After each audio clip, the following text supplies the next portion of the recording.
Hi, my name's Laura Gray. I'm 36 years old and I live in Laurencekirk with my partner Cava and our son Rico, who is 7.5, with that last bit being really important. I was diagnosed with melanoma in February 2017, having just found a mole on the side of my leg that felt a bit raised, and being somebody who's really freckly and pale anyway, I knew just to keep an eye on it, so I went to my GP and they referred me to the dermatology clinic in Aberdeen. At that point, I had a few surgeries on my leg to remove the mole, and in the wider area, I was quickly given diagnosis no evidence of disease and that they would continue to monitor.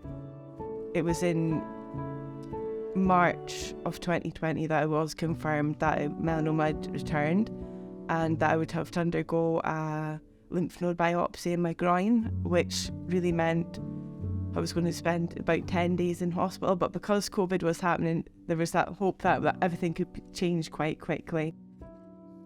It really impacted on my son Rico, who was quite anxious about what was happening to his mum and why he couldn't see me. So it was until the end of 2020 that I was able to start my immunotherapy and was introduced to the oncology team at that point. Son was turning 6 and we'd had a great time. We'd been partying to the max. He loves the celebration, so we'd been partying to the max, and I started to feel unwell the day of his birthday.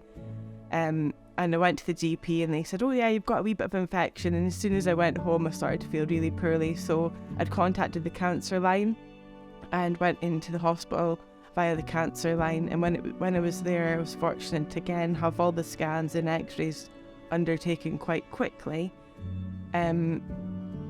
But the following day, Ashley, my consultant, came through to let me know that there was evidence of disease and it had progressed into my humerus bone and my ovaries. So really confirming that I was now stage 4, something that I'd always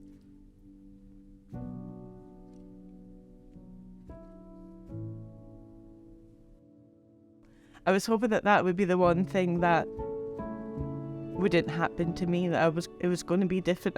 I'm such a hopeful and optimistic person, so to have that confirmed that I am stage 4, which is a terminal diagnosis, and that for the rest of my life I was going to live with an incurable disease. So it was during my stays in hospital at the end of 21 that I really started to become more familiar with the work of Friends of Anchor.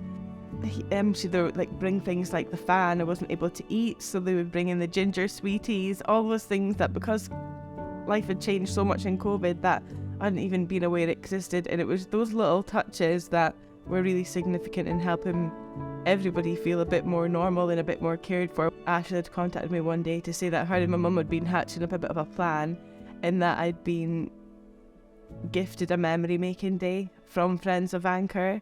Initially I was overwhelmed with gratitude. It was the first I'd heard of such an experience. I was overwhelmed with gratitude and really excited to start thinking, oh brilliant, I'm trying to crush in as many memories as possible into such a short period of time. This is going to be amazing. The Lion King was amazing. It just felt like a yes moment, that we're able to have so much fun together. And my son looked at me at one point and was like, huh? Why are you crying, man? Is that happy or sad tears? And I was like, happy tears. He's like, I've got them too. And what Anchor did there is they gave me the confidence to then start planning things.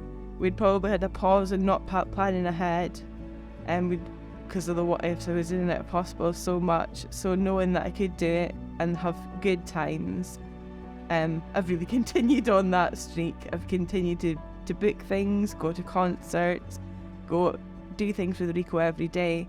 And along with those positive sort of life experiences, my health has really improved. I've continued on immunotherapy, which was restarted at the start of 2022.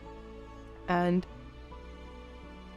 that's doing its job, so to speak. That scans are stable, there's been reduction in so many areas, but cancer was present, and life continues to go on. Like, I never thought, from first hearing about my terminal diagnosis, essentially, that 2 years later, I would be sitting